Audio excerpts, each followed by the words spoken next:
ఇంగ్లీష్‌లో మాట్లాడాలంటే భయమా? మీలాంటి వాళ్ళ కోసమే spoken English personal training classes వెంటనే జాయిన్ అవ్వండి. నమస్తే రమగారు. నమస్తే జయ. రమగారు, ఉదయం లేవగానే చేయాల్సిన పనులంటే ఏముంటాయండి? బోల్డు. చాలానా?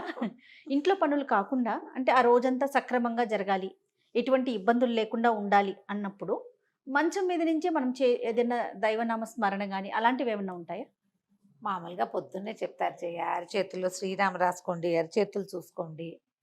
పొద్దున్నే అద్దాలు అవి చూడబోకండి, మన చేతులు చూసుకుని లేస్తే మంచిది అని మామూలుగా చెప్తారు. కరాగ్రే వసతే లక్ష్మి, కరమధ్యే సరస్వతి, కరమూలేతు గోవింద, ప్రభాతే కరదర్శనం అని. లేవగానే చేతులు చూసుకోవాలి. ఎలాగంటే మనం రాత్రంతా పడుకుంటాం, లేవగానే చేతులు ఇలా రబ్ చేసి ఒకసారి మొహం అద్దుకుని, అంటే మనమే వెచ్చ చేసుకోవటం, తర్వాత చేతులు చూసి లేస్తే మంచిది అని చెప్తారు.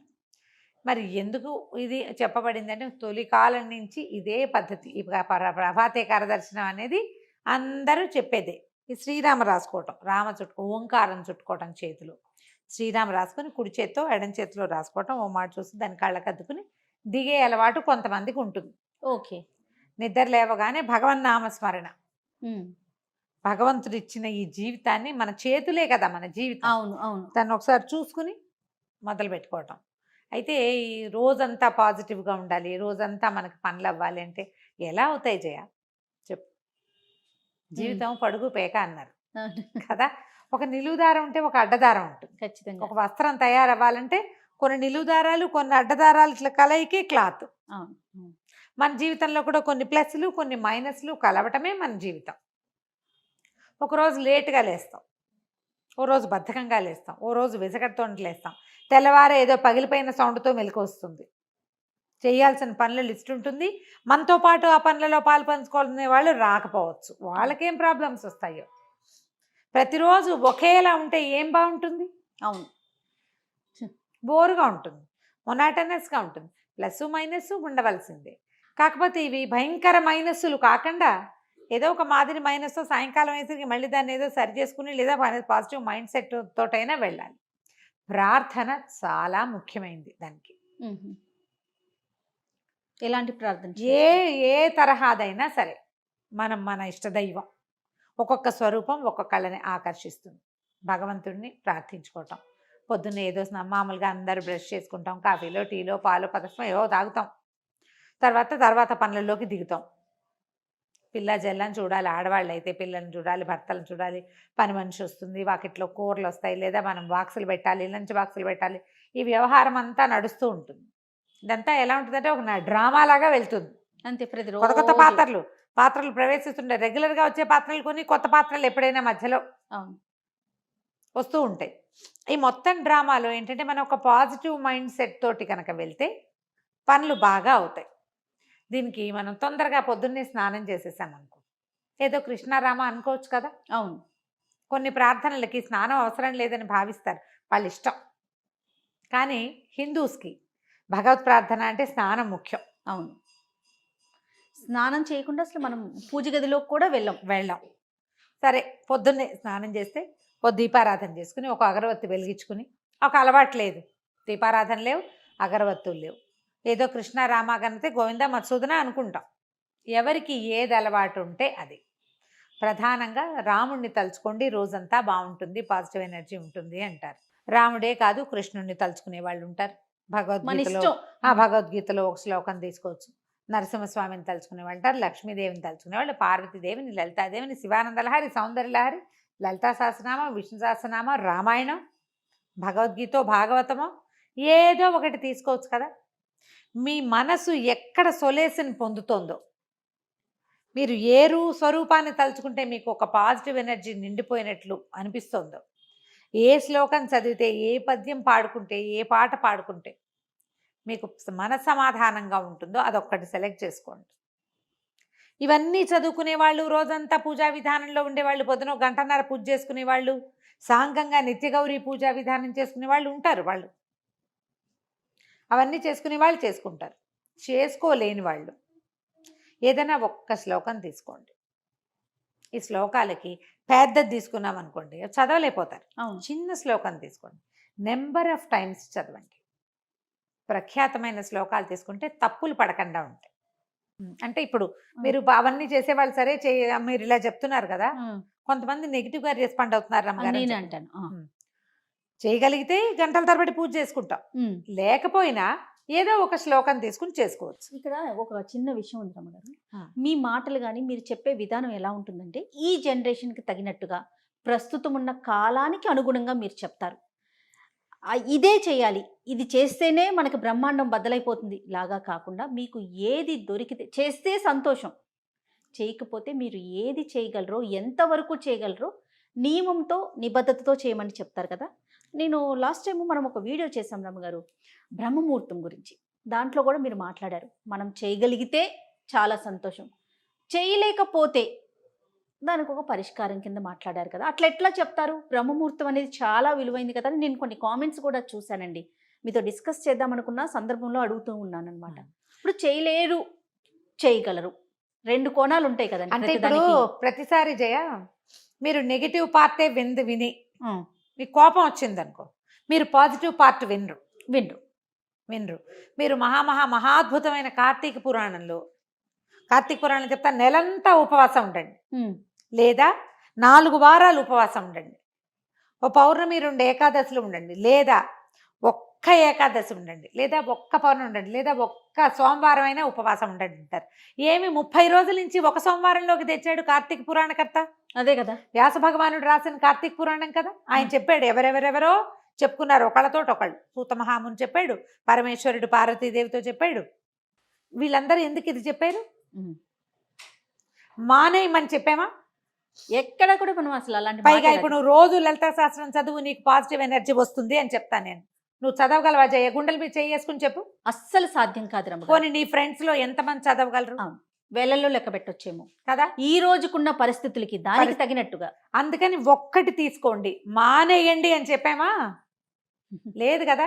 మీరు సరిగ్గా వినకపోతే నాదా తప్పు జయ? నా తప్ప? దాన్ని నెగటివ్ కోణంలో ఎందుకు తీసుకుంటారు? చెయ్యకపోయినా బ్రహ్మముహూర్తంలో ఎందుకు లేవకూడదు అని చెప్తున్నారు అన్నట్లుగా తీసుకెళ్తున్నారు. అది ఇప్పుడు వాళ్ళకి అట్లా అర్థమైంది. ఏంటంటే ఇప్పుడు పైగా ఇందులో ఇంకోటి ఉంది జయ. నాకు కూడా ఒక మెసేజ్ ఇలాంటిది వచ్చింది. ఆవిడ నాకు చెప్పారు, మా ఫ్రెండ్స్ అంతా రమగారు ఏం పూజకలు చేయక్కర్లేదు అంటున్నారు, మీరు ఇంత పూజ చేయొద్దన్నారు అన్నవాళ్ళు ఎవరో. మరి నాకు విచిత్రంగా ఉంటుంది.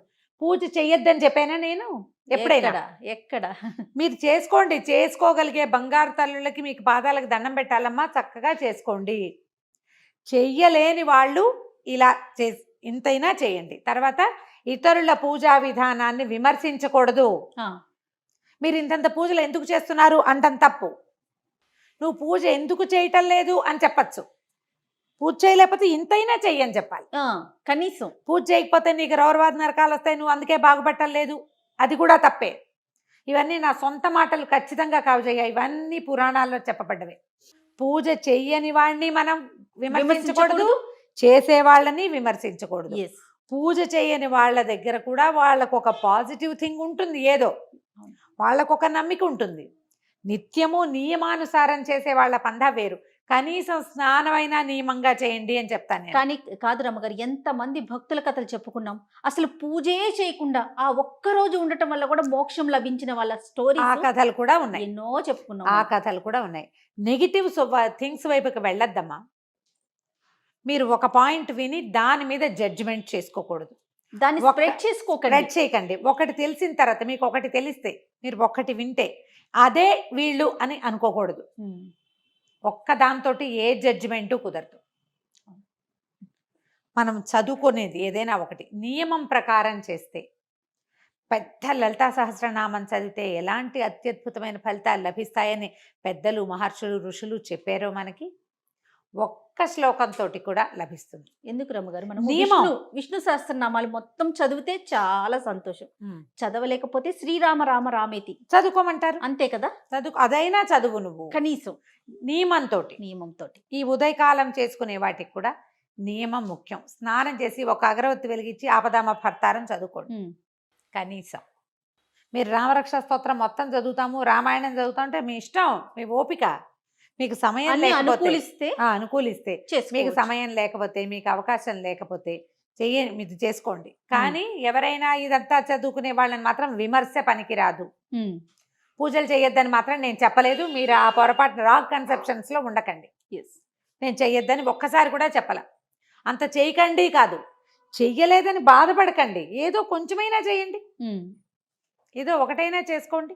చిన్న శ్లోకం తీసుకున్నా, శ్రీ లలితా సహస్రనామాల నుంచి ఒక శ్లోకం తీసుకోండి.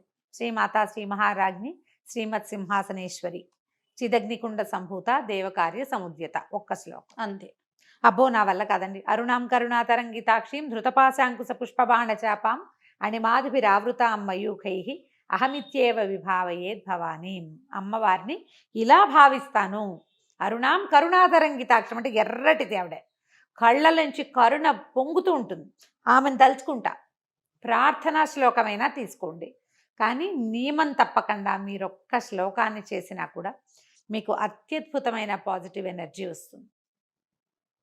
శ్లోకాలు చదువుకోండి అని డజన్ల కొద్ది వీడియోలు చేసాం. అవును. ఒక్క శ్లోకం, సంస్కృత శ్లోకం ఏంటంటే వాటిలో ఆ శబ్దాల్లో ఉన్న పాజిటివ్ ఎనర్జీ అది మీతో పాటు ఉంటుంది. అక్షర దోషం మాత్రం ఉండకూడదు కదా ఉండద్దు. రమ్మగారు? తప్పులు లేకుండా చేసుకుంటే ఏంటంటే ఎనర్జీ ఫుల్ఫిల్డ్గా దొరుకుతుంది మనకి. మీ భావం కరెక్టే, అమ్మవారిని పూజించాలన్న భావం వరకు ఓకే. వాచాదోషం కూడా లేకపోతే ఆ వైబ్రేషన్స్ వల్ల వచ్చే పాజిటివ్ ఎనర్జీ మనతో పూర్తిగా పాటు మనకు ఉంటుంది. వస్తుంది. నేర్చుకోండి, మనకు అవకాశం ఉంది, ఇంటర్నెట్ నిండా ఉన్నాయి చక్కగా. పెద్ద పెద్దవి తీయద్దు, చిన్నవైనా తీసుకోండి, 5 శ్లోకాలు తీసుకోండి, అది మాత్రమైనా చదువుకోవచ్చు కదా. ఆపదామపహర్తారం ద బెస్ట్ జయ, చిన్న శ్లోకం. మీరేం చేస్తారు రమ్మగారు రోజు? రోజువారీ నాకు చాలా ఉన్నాయి కదా జయ, ఏవో రకరకాలు ఉన్నాయి, వాటిలో అవి చదువుకుంటాను. నాకు కనీసం ఒక 25-28 మినిట్స్ నేను చదువుకునేవే సరిపోతాయి. 30 నిమిషాలు కావాలి నాకు ఖచ్చితంగా. తర్వాత ఇప్పుడు సుందరకాండ పారాయణ ఒకటి పెట్టుకుని రోజు ఒక ఇది అధ్యాయం ఏదో ఒకటి అని పెట్టుకున్నాను అనమాట. సుందరకాండ చదువుతున్నాను ఇప్పుడు, అది అవ్వాలిగా, ఒక్కొక్కటి అవ్వాలి, ఏదో ఒకటి ఎలా కుదిరితే అట్లా. ఒకరోజు సమయం చాలదనుకో, అందులో 60 శ్లోకాలు ఉన్నాయి అనుకో, 30 చదువుకుని అక్కడ కాగితం అడ్డం పెట్టుకుంటా, రేపు చదువుతాను. సుందరకాండ పూర్తి చేసుకోవాలి అని కొంచెం అర్థం నాకు తెలుస్తుంది కాబట్టి నేను చదువుకోగలను. గ్రూప్ లో చేస్తున్నారండి? లేదు, నేను సొంతంగా చేసుకుంటాను. మామూలుగా నాకు కాస్త రామాయణం చదివే అలవాటు ఎప్పుడు ఉంది, కొద్దిగా చదువుకుంటాను. ఇది ఇప్పుడు సమయాభావం, నేను ఇక్కడ పరిగెత్తుకు రావాలి కదా, అవును, అప్పుడు కొంచెం తక్కువ. ఓకే. ఓ 10 శ్లోకాలైన పుస్తకం తీసి చదవకుండా మాత్రం ఉండను, ఓకే, అలా పెట్టుకుంటా. నా మామూలు రోజువారీ శ్లోకాలు ఉన్నాయి, వెంకటేశ్వర ప్రపత్తి, కరావలంబము, అవన్నీ అలవాటు, వాటి దారిన వెళ్ళిపోతాయి. నేను చెప్తాను, నేను పదే ఇదే మాట. స్నానం చేసి బొట్టు పెట్టుకుంటాను, కుంకుమ పెట్టుకున్నాక నేను దీపం పెట్టే లోపలే నా సగానికి పైగా స్తోత్రాలు అయిపోతాయి, చదివేసుకుంటారు. నేను అవి ఇవి సవరించుకుని, దీపానికి దివ్యలు తీసి చూసుకుని, పువ్వులు సరిచేసి సవరించుకుని, పళ్ళు ఏమైనా కడిగి పెట్టుకుని, దేవుడి దగ్గర కూర్చునే లోపల, లేదా ఆయన అక్కడ ఉండి నేను యువతలు పని చేసుకుంటూ ఉంటే స్తోత్రాలన్నీ అయిపోతాయి, ఇక్కడే చదువుకుంటూ పనిచేస్తా.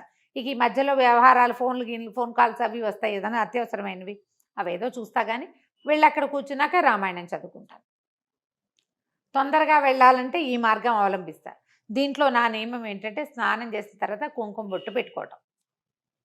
బొట్టు పెట్టుకున్నారా స్తోత్రం ఆటోమేటిక్గా అసంకల్పిత ప్రతీకార చర్యలాగా వెళ్ళిపోతూ ఉంటుంది. అలా అలవాటు అయిపోయింది. ఇలా చేసుకోవచ్చు. మీరు దేవుడి దగ్గర కూర్చునే ఇంతసేపు దేవుడి ముందే కూర్చోవాలా అన్నదేం పెట్టుకోబోకండి. కుదిరిందా కూర్చోండి, కుదరకపోయినా ఇతర పనులు చేసుకుంటూ, ఇంకా స్నానం చేశాక నేను చీపుళ్ళు ముట్టుకోను, వాకిల్లో డస్ట్బిన్లు ముట్టుకోను, తర్వాత ఏమో ఏమంటారు విప్పేసిన బట్టలు ముట్టుకొని వాషింగ్ మెషిన్లో వేయడాలు అవి చెయ్యను. నా నియమం అది. కొన్ని నియమాలు పెట్టుకున్నారు, ఇవన్నీ ముందే చేసేస్తా, ఆ పనులన్నీ ముందే అయిపోతాయి. ఆ తర్వాత ఇంకా శుభ్రాలు అవి పెట్టను, ఆ గిభ్రాలు మొత్తం అయిపోవాల్సింది. దీపం పెట్టుకున్నాక అవసరమైతే ఏదైనా పని కావాలంటే చేసుకుంటా. ఆ టైంలో ఈ పూజ చేసుకునే లోపల, దీపం పెట్టుకునే లోపల నేను చీపురు కానీ, విప్పిన బట్టలు కానీ, కాళ్ళు దుడుచుకునే పట్టాలు కానీ, వాటి మీద కాలు కూడా పడదు, ఏం ముట్టుకోకుండా చేస్తాను. నాకు నేను పెట్టుకోగలిగిన నియమం అది. నియమం ఏర్పరచుకోండి.